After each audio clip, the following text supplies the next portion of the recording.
Hello, you're live on JoyNews Prime, coming to you live from our studios in Kokomleme. We are also live on DSTV channel 421, GoTV 124, and around the globe at myjoyonline.com.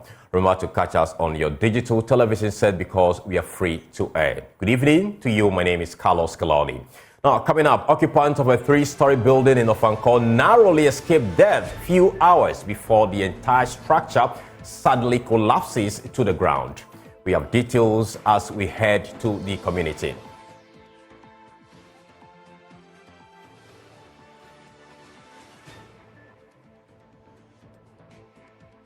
An occupied Jolobi house protesters stayed late into the night on Saturday to demand better economic conditions as they bring their 3 days demonstration to a close. We have a wrap of how the protest ended.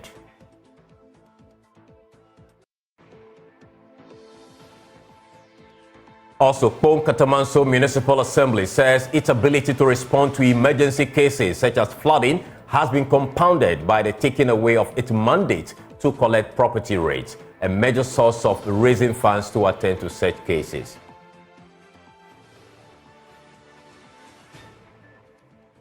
We have details of these and more, including business, coming in this hour. Please stay tuned.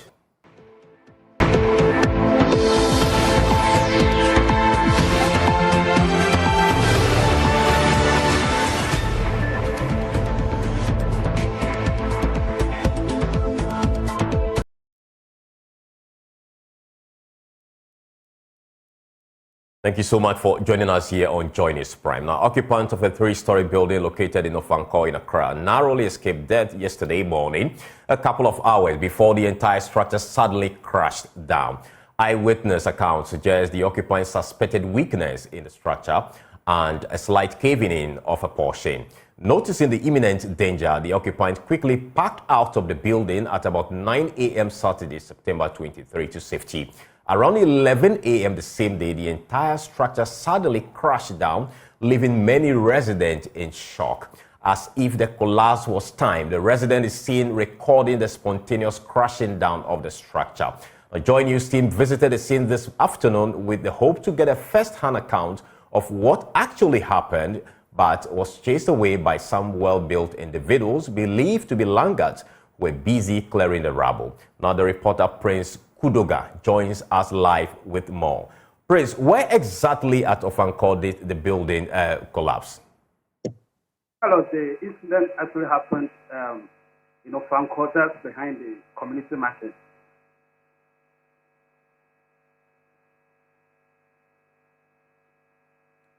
Okay, and so tell us, these individuals who stopped you from filming the incident for the news, what were they doing there? So these individuals were heavily built men, numbering about 5. The moment they saw our team arrive, they told us we could not film or record anything from the site. So I asked them further why, and they said they were acting on orders from the above that they should police the site. No media should be allowed anywhere near the scene. They threatened to destroy our equipment if we insist on filming, actually. All right. Thank you so much, Prince, for those updates. Now, the National Fire Service visited the scene yesterday after the incident, and Assistant Chief Fire Officer Timothy Osafo-Efom is the Director of Public Relations at the Fire Service, and he joins us via Zoom with more. Good evening, and thank you so much for your time. You have been to the place. What did you gather in your preliminary assessment of the incident? Thank you very much. I think yesterday around 1 p.m., we got the information, so we quickly rushed in there with our team. When we got there, we realized that the stories we were hearing was true, and so we approached the residents in the facility, and we were told that when they woke up in the morning around 9 a.m., they noticed some cracks in the columns of the building, and from them, it seems as if the building was sinking. And so they alerted each other and they evacuated the premises, only for the premises to go down within some 30 minutes after they have evacuated the place. All right, so any idea who owns the place and how many people perhaps were living there? Yes, there are the place is an old place that is being occupied. However, there is some extension, that is this new building that was coming up. And so the building was not being occupied at the time of the collapse because it was still under construction. What we gathered was that for about 2 months now, no work has been done on the building. And so that is what alerted them on the cracks that they observed that morning. What we anticipate is that it was as a result of the heavy rains on Friday. And so what we are thinking is that normally when you are putting up such structures, you need to do what we call soil tests to determine whether where you are putting up the building, the soil can sustain the weight of the building. I'm sure this was not done. And once there was that heavy downpour, the soil became very loose as a result of the rainfall. And therefore, one side began to sink. And once it happens that way, Hello?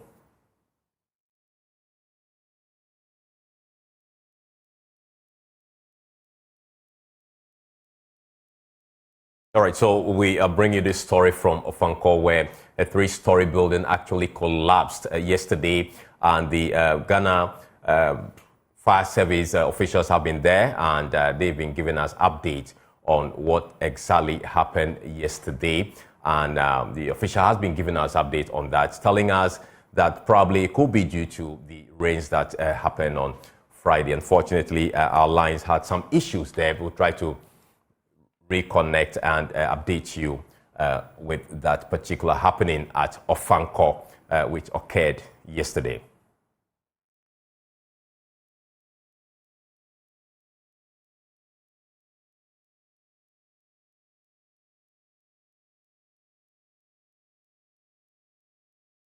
Now, away from that story, after 3 days of protest, members of pressure group Democracy Hub, as well as some sympathizers, blocked major streets in the capital, demanding an end to corruption, mismanagement of the economy, and unemployment.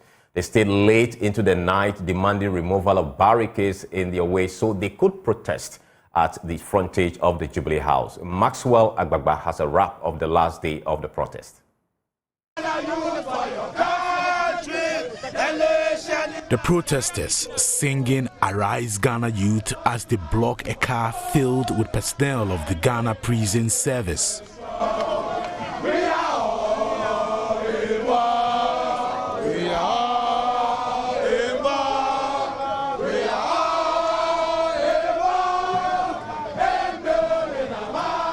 The leader of the delegation pleaded, but the demonstrators would not budge.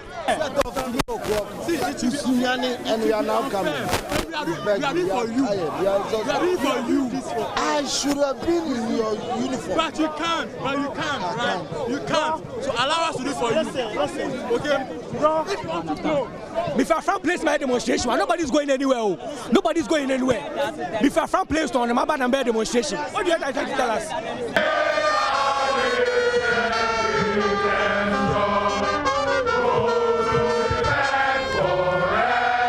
Hundreds of vehicles were forced to use long alternative routes as the main 37 military hospital road became inaccessible. Negotiations between Director of Police Welfare COP Habib Achumesi and the protesters to clear the main road failed to reach a compromise. Many influential persons were there to lend support to the protesters. Some of them were criticized on social media for not openly declaring support for the demonstrators. Hip life musician Kwao Kese says some of his colleagues in the entertainment industry are alleged to be in close ties with the government, which is why they cannot openly criticize. Things are not going right. You see, so I have to let the government know. I have to let the president know. Many of my colleagues have been bought. Many of these artists who are not voicing out are politically motivated. They've been bought, so they can't say anything. It happens. Musician Stoneboy says Ghanaians want to see a change in the current state of affairs. Simple life.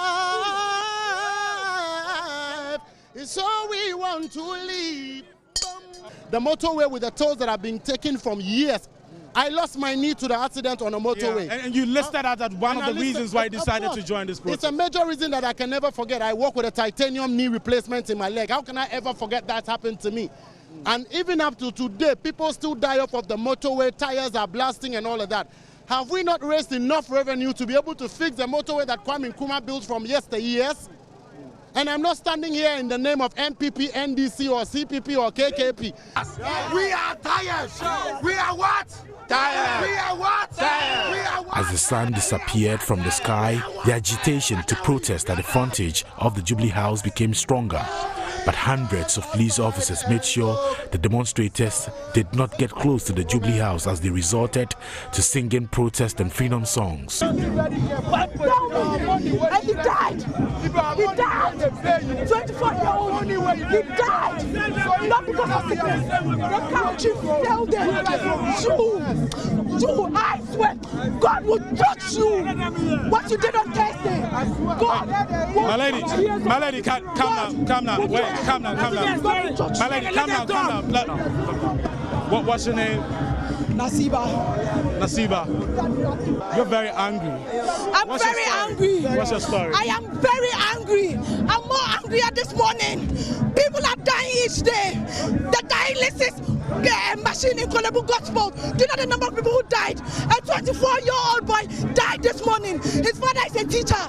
His father is a teacher. Gave over 30 years of his life to the service. Could not afford transplants. Could not afford dialysis. 400 cedis a week. What do you mean? Do you know how much taxes they check out every day? The cost of living. But you bring in flowers for your daughter's birthday. You bring a cake to celebrate 11. God will judge the government. Community mobilizer for Fix the Country, Oliver Baka-Vomawo, is optimistic that the protest will mark the beginning of a change. On the dry, arid and concrete asphalt of a road that leads to a house of shame, I have found family here. A family born out of adversity, but united by our diversity. We stand here as a reminder that we have built a new coalition of young people. A coalition that understands the value of resilience and the belief in justice. Today we stand here on the precipice of change. We gather in the spirit of African resilience and determination. We are reminded of the Ghanaian spirit, the never-dying Ghanaian spirit that has shaped the course of history, to remind us that yes, we can. Yes, we can. Ghana, our youth in their commitment have shown us that the dream of a new Ghana is possible. Together we have shown Ghana that the call for justice and freedom cannot be silenced. Now, the police in a statement said it is looking forward to a meeting with leadership of the protesters. Now, away from that story, the Katamanso Municipal Assembly is helpless in responding to emergency cases that occur in the municipality. Now, responding to concerns of the assembly members grappling with the aftermath of last Friday's flooding in the municipality, the municipal chief executive for the area, Samuel Okwamanko, said the assembly is contemplating collaborating with the National Disaster Management Organization, NADMO, because it cannot bear the weight of the responsibility alone. According to him, the assembly's inability to attend to the flood victims, among other emergency cases, has been compounded by the taking away of its mandate of collecting property rates, which is a major source of raising funds to support the operations of the municipality.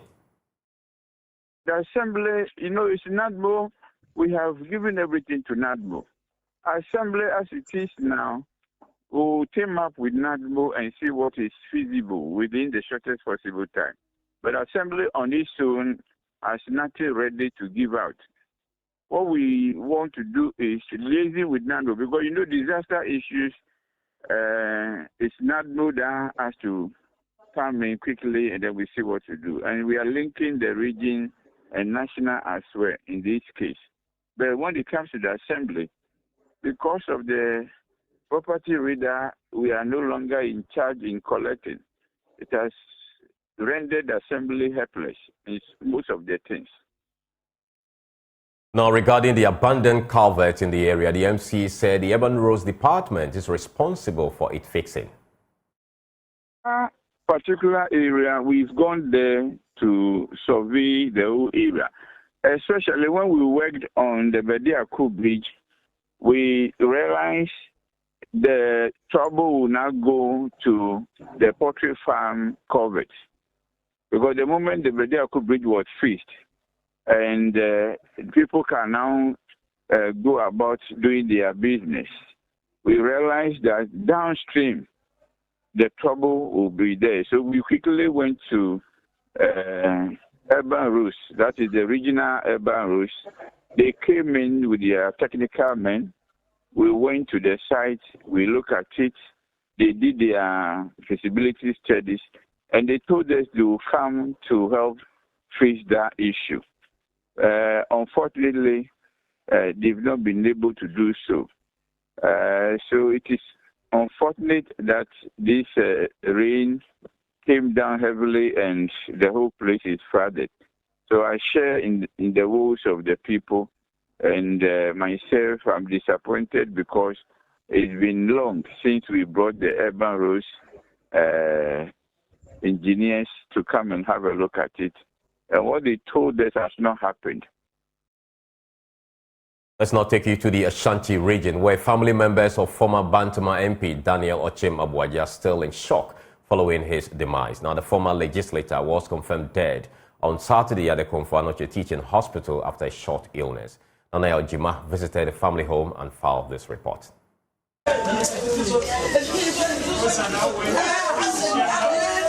Family gathered to mourn the former MP. Close associates of Daniel Ochem Abuaje joined in mourning at the family home. In tears, they speak of his good deeds.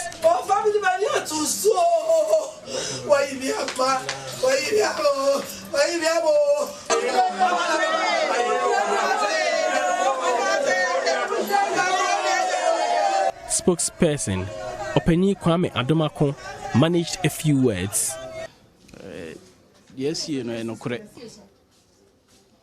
What has happened is true. All we can say is that although the head of the family and other key figures are not present at the moment, we can only confirm and say the family has had a great loss. Our brother is gone and it's shocking to us.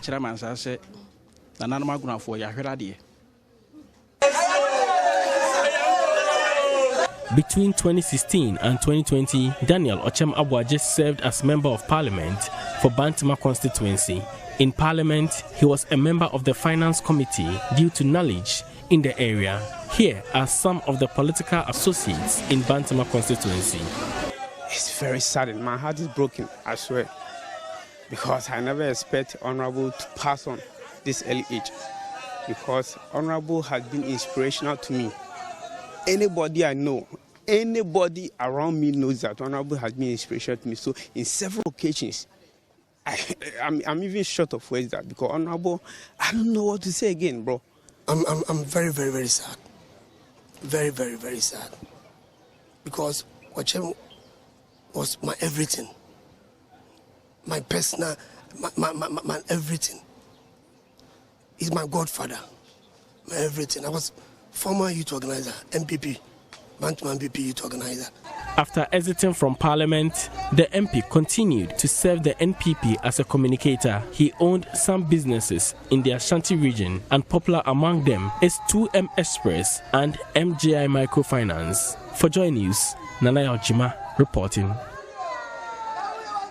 Let's head to the Oti region, where the chief and people of the Boafre community in that region have lauded JoyNews for initiating the JoyNews Impact Makers Award. They are optimistic the award will be expanded to celebrate more selfless individuals working to enhance development.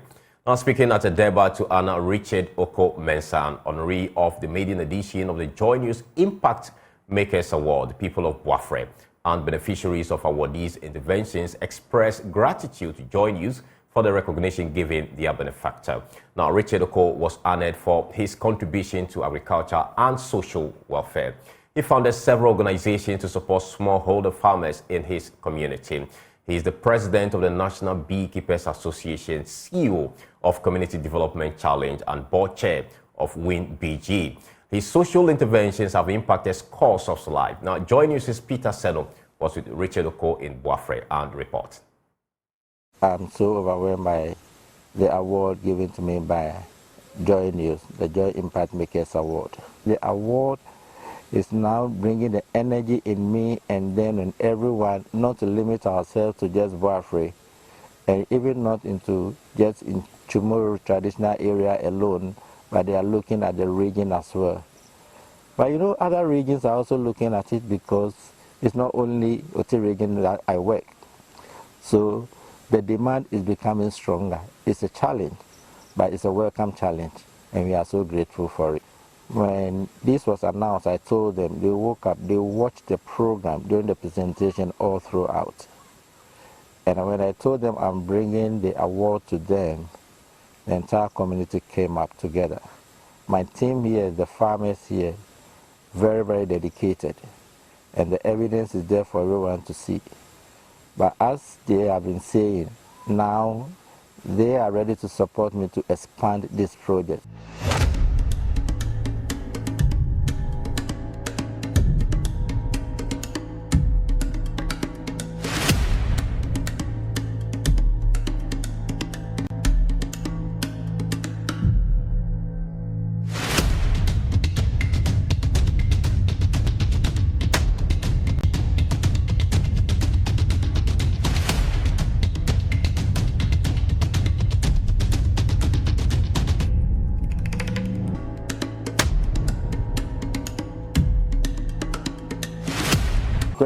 June, and JoyNews, frame me, a day as a Memra Labadi Beach Hotel.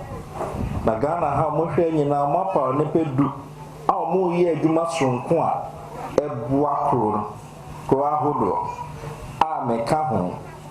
The answer of the mammy, and say, agriculture and social welfare, and now a bushra ye dear, and I wouldn't be no, a mammy. Na metna se ngunu se we de nyame na mo ye bo afre mo ye mta emaye. This is what the chiefs and the people have to say at the Deba.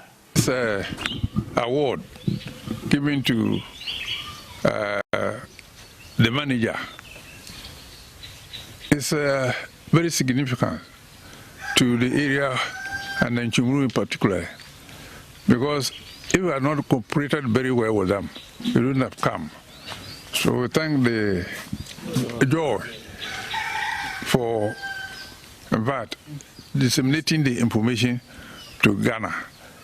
And we hope the project will continue, expansion will go on, land will be given, and water supply will also be given to our people. We thank you very much for giving this award. I hope the next time you come, the award will be bigger than this. You're still watching JoyNews Prime with me, Carlos Caloni. We take a break, we'll return with business. Please stay with us.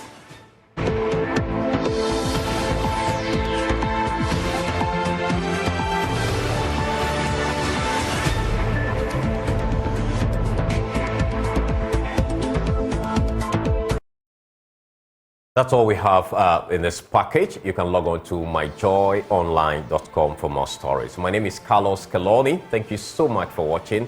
Have a great evening.